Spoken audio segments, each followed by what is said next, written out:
At the Tulsi Ghat in Banaras, where Tulsidas scripted his Ramcharitmanas, we're now joined by Arvind Kejriwal, who has brought his battle against Narendra Modi to the heart of Varanasi. Arvind, thanks for talking to us. आपसे सबसे पहले पूछूंगी, बहुत से लोग मानते हैं कि एक स्ट्रेटेजिक गलती हुई कि आपकी एक एंटी करप्शन मूवमेंट, जन लोकपाल बिल के इश्यूज बहुत अच्छे जा रहे थे, लेकिन बनारस में नरेंद्र मोदी के खिलाफ लड़कर you are fighting a losing battle. आप क्या मानेंगे इस बात को? मेरी हार या जीत के लिए थोड़ी लड़ रहा हूँ मैं सत्ता पाने के लिए थोड़ी लड़ रहा हूँ कि मेरे को सीट चाहिए, सांसद बनना है, संसद में जाना है. अगर यही करना होता तो मैं भी एक सेफ सीट ढूंढ लेता, देश में कहीं से भी एक सेफ सीट ढूंढ लेता. देश को बचाने के लिए निकले हम लोग. पिछले 3 साल से जो फाइट कर रहे हैं, पुलिस के डंडे खाए, जेल गए, सब कुछ झेला है, देश को बचाने के लिए किया है. आज बनारस में मैं एमपी बनने के लिए नहीं आया. बनारस में मैं इसलिए आया हूँ क्योंकि देश को नरेंद्र मोदी जी से बचाना है, राहुल गांधी से बचाना है. हमारे देश की ये जो पॉलिटिक्स हो गई है ना, 5 साल एनडीए, फिर 5 साल यूपीए, फिर 5 साल एनडीए, फिर 5 साल यूपीए, इन दोनों से परेशान हो चुके हैं लोग. मतलब लोगों की चलती नहीं है. एक बार उसको हरा देते हैं, एक बार उसको हरा देते हैं. मैं लोगों को ये बताने के लिए आया हूँ, जो लोगों को ये भ्रम हो गया है कि मोदी जी विकास पुरुष हैं, मोदी जी विकास पुरुष हैं, जो मीडिया के कुछ लोगों ने पिछले 1 साल से. मैं भी गुजरात गया था तो वो सारा देख के आया हूँ कि गुजरात के अंदर कोई विकास नहीं हुआ. ये सारा झूठ बोला जा रहा है. वो जनता को बताने के लिए आया हूँ. कहीं ऐसा ना कर देना, वाराणसी के लोग ऐसा ना कर दें कि लोग कहें कि कैसे व्यक्ति को वोट. तो इस बार दोनों को हराना जरूरी है. राहुल गांधी जी को भी हराना जरूरी है और मोदी जी को भी हराना. तो आप राहुल गांधी के खिलाफ भी क्यों नहीं लड़ रहे? बहुत से लोग 2 सीट से लड़ रहे हैं, आप भी लड़ सकते थे. नहीं, आप कहेंगे 543 सीट से भी लड़ सकते. नहीं, मैं सिर्फ इन 2 मेन कंटेंडर्स की बात कर रही हूँ. कुमार विश्वास गए हैं ना, कुमार विश्वास अरविंद केजरीवाल तो नहीं है. तो कुमार विश्वास है, वो राहुल गांधी जी को हराएंगे.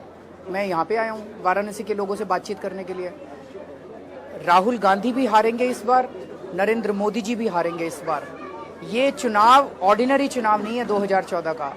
ये इस देश का भविष्य बदलेगा. It is going to be a turning point in the history of India. अगर इस बार आप सोच के देखो, ये 2 पॉलिटिकल फोर्सेज हैं, एनडीए और यूपीए. इनके जो शहंशाह हैं, एक के शहंशाह हैं नरेंद्र मोदी, एक के शहंशाह हैं राहुल गांधी.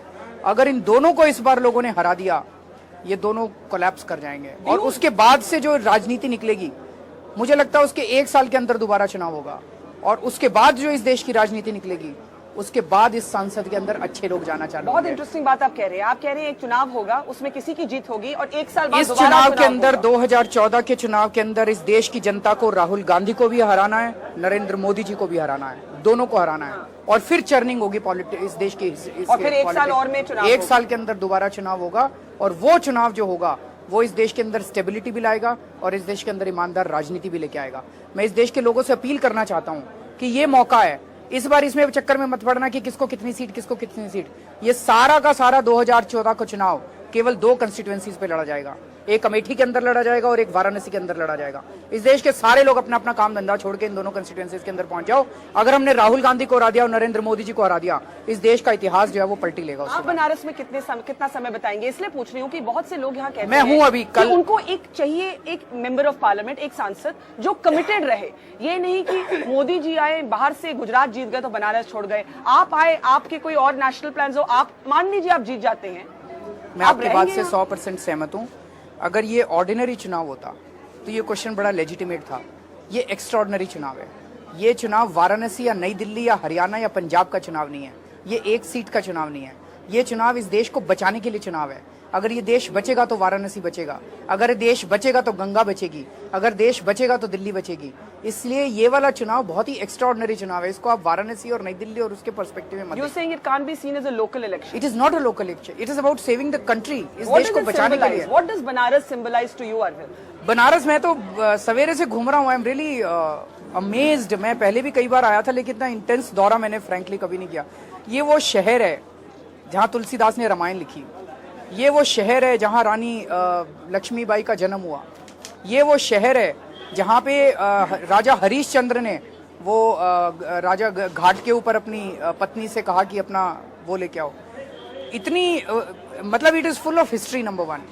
एंड नंबर 2, ये इतने धर्म का शहर है और उसका इतना बुरा हाल हुआ पड़ा है. अब आप अगर देखें तो वो क्यों है? The reasons are not local. अगर हम रीजंस लोकल ढूंढने की कोशिश करेंगे, रीजंस लोकल नहीं है. जो इतना बुरा हाल है, गंगा का पानी इतना गंदा हो गया है, चारों तरफ इतनी गंदगी है, सड़कें टूटी हुई है, इसके रीजन पॉलिटिक्स के अंदर हैं, इसके रीजन राजनीति के अंदर हैं. और इस देश की जब तक राजनीति साफ नहीं की जाएगी तब तक समाधान नहीं मिलने वाले। बात अब दिल्ली और वाराणसी की नहीं बची है, बात है कि देश की राजनीति को बदलना पड़ेगा। आपने धर्म की बात की। एक जमाना था when Arvind Kejriwal was an atheist. फिर जब आप जीते दिल्ली में, आपने कहा कि भगवान के बिना ये नहीं हो सकता था। So a lot of people will ask कि आज जो जो आपने बनारस में किया, गंगा स्नान, यहाँ आकर आप संकट मोचन के महंत जी से मिले और आपने गंगा को जाके प्रणाम किया, is Arvind Kejriwal now a believer और is he doing all this for elections? नहीं, मैंने तो हमेशा कहा है कि पिछले 3 साल से ये आंदोलन जितना बड़ा बना, मैंने बहुत बार सोचा है ये हमारी वजह से नहीं बना, हम तो बहुत छोटे लोग हैं। ये इसमें कुछ ना कुछ कुदरती करिश्मा हो रहा है। आप उसको अल्लाह कह लीजिए, खुदा कह लीजिए, भगवान कह लीजिए, ईश्वर कह लीजिए, जीसस कह लीजिए, जो मर्जी नाम दे लीजिए, कुछ ना कुछ कुदरत का करिश्मा हो रहा है कि इस देश के लोग इतनी भारी संख्या में हिंदू, अभी मेरे को एक नीचे आदमी मिले, उन्होंने कहा जी आपने, एक पुलिस वाला, उन्होंने कहा आपने राजनीति के अंदर जाति और धर्म की दीवारें तोड़ दी है। मैंने नहीं तोड़ी है, कुछ ना कुछ कुदरती करिश्मा हो रहा है। मैं बहुत छोटा आदमी हूँ, कुदरत कर रही है। कहते हैं ना, जब पाप का घड़ा बहुत ज्यादा भर जाता है तो फिर कुदरत अपनी झाड़ू चलाती है। वही देश के अंदर अभी हो रहा है। बीजेपी वाले कहते हैं कि जब नरेंद्र मोदी बनारस से लड़ते हैं तो बाकी पार्टीज कहती हैं ये सॉफ्ट हिंदुत्व है। जब अरविंद केजरीवाल या राहुल गांधी जाते हैं तब कहते हैं कि ये तो भाई अपने धर्म से जा रहे हैं। तो आपको लगता है कि बीजेपी के इस क्रिटिसिज्म में कुछ बीजेपी वालों को कहने दो ना, बीजेपी वाले कुछ कहते रहते हैं। आपको क्या लगता है यहाँ पर सेंट्रल इशू आपकी कैंपेन का क्या रहेगा? पूरे देश के अंदर सेंट्रल इशू एक ही है जी, जनता को ईमानदार राजनीति चाहिए। आज सवेरे सवेरे एक मंदिर में गया, एक औरत ने मेरा हाथ पकड़ लिया, कहती है भाई साहब कुछ भी करो, इस महंगाई से छुटकारा दिलाओ। जनता का घर चलाना मुश्किल हो गया है, बच्चे पालने मुश्किल हो गए हैं, क्या करें अब लोग, किसको वोट दें? यही मैं कहने के जा रहा हूँ, अब तो खड़े हो जाओ, अब इस मोदी और राहुल गांधी के चक्कर में मत पड़ो, आपका जो तो लूट जाएंगे। आपकी जो एक डिसएडवांटेज है कि यहाँ लोकल इंफ्रास्ट्रक्चर नहीं है। आज भी आप अपने वॉलंटियर्स को बहुत बहुत अलग अलग हिस्सों से लेकर आए हैं, उसका क्या करेंगे? मुझे इंफ्रास्ट्रक्चर किस लिए चाहिए? मेरा चुनाव थोड़ी है। वॉलंटियर्स, ये सारे वॉलंटियर्स बनेंगे, पूरी काशी वॉलंटियर बनेगी, हर घर के अंदर वॉलंटियर पैदा होगा। ये इनका चुनाव है, इस देश के लोगों का चुनाव है। अरविंद तो निमित्त मात्र है, हार गया तो इनकी हार है। किसी ने पूछा अरविंद जी आप हार गए तो आपने सोचा क्या करोगे? मैं भी यही पूछने वाली थी। तो अगर मैं, ये मुझे थोड़ी सोचना है, ये आपको सोचना है कि मैं हार गया तो आप क्या करोगे? आप भी तो सोचोगे, you're a master मेरे को नहीं strategist। सोचना, सबको सोचना है मास्टर कि स्ट्रेटेजी। अगर मैं हार गया तो आप क्या करोगे, लोग क्या करेंगे, पर आप क्या करेंगे? पर अरविंद केजरीवाल आगे क्या करेंगे अगर वो बनारस का चुनाव हार जाते आखिरी हैं? दम तक इस देश से भ्रष्टाचार दूर करने के लिए लड़ते रहेंगे बस। अच्छा, कांग्रेस तन मन धन और ये शरीर पॉलिटिक्स देश के लिए पॉलिटिक्स में रहेंगे अगर ये बनारस का चुनाव हार गया? बिल्कुल रहेंगे, पॉलिटिक्स में रहेंगे, देश के लिए लड़ते रहेंगे। अब अच्छा, कांग्रेस ने यहाँ अभी तक कैंडिडेट डिक्लेयर नहीं किया। कांग्रेस से पूछो ना, मेरे से क्यों नहीं, पूछ मैं रहे वो हो? सवाल मेरा वो नहीं था। सवाल मेरा ये था, is Arvind Kejriwal ready to be the united candidate of all the non BJP parties? No one has approached me so far and if they do, they will not never approach me कि आपको हम कंसेंसस कैंडिडेट बना दें, मान ऐसे लीजिए थोड़ी वो अपनी कैंडिडेट ही ना खड़ा करें। ना करें। अच्छा, आप यहाँ महंत जी से मिले, ये महंत जी के बारे में भी चर्चा चल रही है कि हो सकता है ये कांग्रेस की प्रत्याशी बन जाए, ये भी चर्चा चल रही है। कोई भी बन जाए क्या फर्क पड़ता है, देश को बचाने की लड़ाई है। संकट मोचन के महंत जी की आपकी क्या मीटिंग रही? उनसे बात हुई, उन्होंने गंगा के बारे में बताया कि गंगा कितनी प्रदूषित हो चुकी है, और उन्होंने बताया कि उन्होंने एक बहुत अच्छा प्रपोजल सेंट्रल गवर्नमेंट को भेजा है, और वो प्रपोजल अगर एक्सेप्ट हो जाए तो मैंने उनको कहा कि आप मुझे ईमेल कीजिएगा, बट ब्रॉडली जो उन्होंने बताया, it's a very good proposal, we should do. मैं आपसे पूछना चाहती हूँ, आपने कहा कि राहुल गांधी और नरेंद्र मोदी को हराना चाहिए, उसके बाद एक चर्न होगी। इस चुनाव में जो आगे होता है, are you ready to look at non Congress non BJP parties as potential partners? Left party की बात करती हूँ, प्रकाश कराट ने एक चिट्ठी लिखी और एक स्टेटमेंट दी। उन्होंने कहा हमारी काफी कॉमनैलिटीज हैं, we are ready, we don't look at them as antagonists. Is there any other party Arvind Kejriwal can do business with? Barkha, मैं आपसे रिक्वेस्ट करूंगा, आप थोड़ा सा अपने दिमाग को इस पार्टी पॉलिटिक्स से बाहर ले जाओ और इसको एक आज़ादी की लड़ाई के रूप में देखो। जब लोग हमारे देश में आज़ादी की लड़ाई लड़ रहे थे, गांधी जी, नेहरू जी, सरदार पटेल, बाबा अम्बेडकर, तो वो सोचते थे कि जब देश आज़ाद हो जाएगा तो किस पार्टी को कितनी सीट आएंगी, किस पार्टी को। छोड़ो ना, ये सीट वीट बड़ी छोटी बात है। इस देश को आजाद कराना है, इस देश को आजाद करा के सत्ता जनता के हाथ में देनी है। Fighting to win, aren't you fighting to win? आप जो लड़ता है वो जीतना अगर चाहता है। मेरे को, जैसा मैंने अभी आपको कहा, अगर मेरे को जीतने की लालसा होती, अगर सत्ता की लालसा होती, तो मैं एक सेफ सीट ढूंढता ना। मैं यहाँ पे खुद जीतने के लिए नहीं आया, मैं यहाँ पे नरेंद्र मोदी जी को हराने के लिए आया हूँ। और मैं नहीं हराऊंगा, जनता हराएगी। जो लोग कहते हैं कि भाई जनता आपकी बाहर से आई है, बनारस की नहीं है, उसके बारे में क्या कहें? जनता बाहर से भी आएगी। मैंने आपको कहा ये देश की लड़ाई है, ये बनारस की या दिल्ली की लड़ाई नहीं है। मैं आज अपील भी करूंगा आपके चैनल के माध्यम से भी, जो लोग देख रहे हैं अपना काम धंधा छोड़ के 1.5 महीने के लिए वाराणसी आ जाओ, और वाराणसी की जनता भी खड़ी होगी, आप लोगों को भी खड़े होना है। आधे लोग अमेठी चले जाओ, आधे लोग वाराणसी आ जाओ।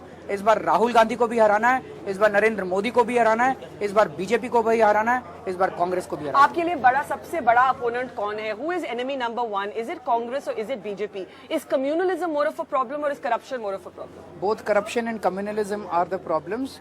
भ्रष्टाचार और फिरका परस्ती, सांप्रदायिकता दोनों समस्याएं हैं, और बीजेपी और कांग्रेस दोनों उतनी ही डीपली इन दोनों में एंट्रेंच्ड है जितनी। ये भी चर्चा चल रही है कि दिग्विजय सिंह कहते हैं मैं भी बनारस से चुनाव लड़ने के लिए तैयार हूँ। आपके तो पुराने मित्र हैं। दिग्विजय सिंह मेरे मित्र हैं। मैं I am saying it with sense of humour. लड़े, अच्छा है। अगर आए तो मैं मतलब इन कांग्रेसियों में हिम्मत तो हुई एक दूसरे के खिलाफ लड़ने की, नहीं तो इनके अंदर सेटिंग थी। राहुल गांधी जी के खिलाफ कभी भी बीजेपी वालों ने स्ट्रांग कैंडिडेट नहीं खड़ा किया, नरेंद्र मोदी जी के खिलाफ कभी भी कांग्रेस ने स्ट्रांग कैंडिडेट खड़ा नहीं किया। दोनों में मैच फिक्सिंग थी, दोनों में सेटिंग थी। इस बार इनकी सारी सेटिंग तोड़ दी हम लोगों ने। इनके सारे बड़े बड़े लोगों के खिलाफ हमने स्ट्रांग कैंडिडेट्स खड़े किए हैं। कपिल सिब्बल के खिलाफ आशुतोष को खड़ा किया है, इसके खिलाफ उसको, उसके खिलाफ। इन सारे बड़े बड़े नेताओं को हराना इस बार। पर बीजेपी वाले कहते हैं you are soft on Congress and Congress कहते हैं we are soft on BJP. Are you equidistant कि अगर ऐसा सिनेरियो आए, आप फिर से पार्टी पॉलिटिक्स में पहुंच गए। मैं कुछ और पूछ रही हूँ, who is a better prime minister? Cameraman भी हंस रहा है। Who is a better prime minister, Rahul Gandhi और नरेंद्र मोदी? अगर यही दो चॉइसेस होते तो अरविंद केजरीवाल किसको चुनते? पर ये दोनों चॉइसेस नहीं है ना, तो अरविंद केजरीवाल क्या चॉइस है? Is Arvind Kejriwal the third choice? 120 crore लोगों में आपको अच्छा आदमी मिलेगा, आप चिंता मत कीजिए। इस देश की जनता पे विश्वास करना शुरू कीजिए, इन पार्टियों के चक्कर से बाहर निकलिए। ये पार्टियों ने लूट लिया इस देश को, फिर भी आप इन पार्टियों के चक्कर में गम चक्कर में पड़ जाते हो। मेरे दो आखिरी सवाल। इलेक्शन कमीशन का एक ऑर्डर आया है, बहुत जरूरी बात है। इलेक्शन कमीशन का एक ऑर्डर आया है जो आपने गैस प्राइसेस की इश्यू उठाई थी, उसको डिफर करने के लिए। Do you see this as a vindication? Government ने अभी तक फैसला नहीं किया कि इसका अपील होगा या नहीं, वो सोलिसिटर जनरल को कंसल्ट कर रहे हैं। बीजेपी वालों ने अपोज किया था क्या गैस प्राइस को? वो कहते हैं कि हमने पार्लियामेंट्री कमेटी पे किया था, वो ऑन रिकॉर्ड भी कहते हैं प्राइसेस मैकेनिज्म कुछ अलग होनी चाहिए। अरुण जेटली ने बोला और चंदन मित्रा ने बोला। उनके हिसाब से कितना होना चाहिए? वो कहते हैं कि कोई मैकेनिज्म होना चाहिए। कितना होना चाहिए उनके हिसाब से? फिगर नहीं दिया उन्होंने अभी। मैं देता हूँ फिगर।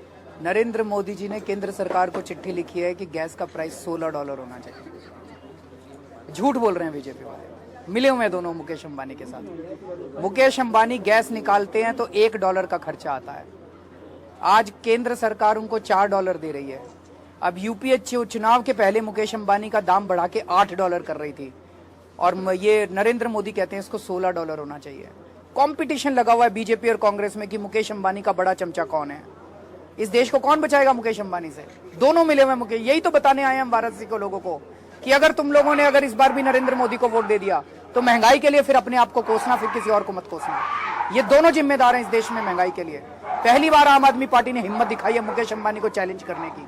मुकेश अंबानी के खिलाफ मैंने एफआईआर दर्ज कराई थी। हिम्मत है किसी में एफआईआर दर्ज कराएगा मुकेश अंबानी? फिर मैंने चिट्ठी लिखी थी इलेक्शन कमीशन को। आज देश को पहली बार 1 अप्रैल से इस देश में दुगने दाम हो जाते, सारे खाने पीने की चीजों के, बिजली के दाम दुगने हो जाते। हम लोगों के एफर्ट से आज ये रुका है, 2 महीने के लिए टल गया। अभी भी अगर इस देश की जनता खड़ी नहीं हुई, अभी भी अगर एनडीए और यूपीए को जिता दिया, तो फिर ये देख लेना कि चुनाव के बाद अगर कांग्रेस जीत गई तो दुगने दाम हो जाएंगे और मोदी जीत गए तो 4 गुने दाम हो जाएंगे। लास्ट क्वेश्चन, मीडिया को दुश्मन क्यों बना के आप बैठे हैं? आपके बारे में लोग कहते हैं कि मीडिया को गालियां पड़ती है कि अरविंद केजरीवाल को डिस्प्रोपोर्शनेट अटेंशन पड़ती है, लेकिन आप भी मीडिया को गालियां देते हैं। ये मीडिया को दुश्मन क्यों बनाया आप? मैंने थोड़े दुश्मन बनाया, हमने तो सारे जो गलत लोग हैं उनको दुश्मन बनाया। अगर कोई ठीक काम करेगा हम उसकी प्रशंसा करेंगे, कोई गलत काम करेगा तो उसकी बुराई करेंगे। मैं मीडिया से पूछना चाहता हूं, आप इतने इनसेंसिटिव क्यों, इतने सेंसिटिव क्यों क्रिटिसिज्म को लेके? अगर क्रिटिसिज्म होता है और जिनोइन है तो मान लो ना, ठीक करो ना उसको। परंजय गुहा ठाकुरदा की रिपोर्ट है कि मीडिया के अंदर पेड न्यूज होती है कि नहीं है? 3 साल हो गए उस रिपोर्ट को आए हुए, कुछ हुआ उस पर? कुछ नहीं हुआ। पर आपने तो पेड मीडिया तो है ना, तो उसमें कुछ होना चाहिए ना। सब पेड मीडिया नहीं, सब नहीं है। मैं तो बार बार कहता हूँ, मैं तो बार बार कहता हूँ कि इस देश में अच्छे लोग भी हैं, बुरे लोग भी हैं। जो बुरे लोग हैं उनको आइडेंटिफाई करके उस पर एक्शन लो। एंड करने से पहले आप अगर बनारस नहीं जीत पाए तो आगे की रणनीति क्या रहेगी? ऊपर वाला रास्ता दिखाता है।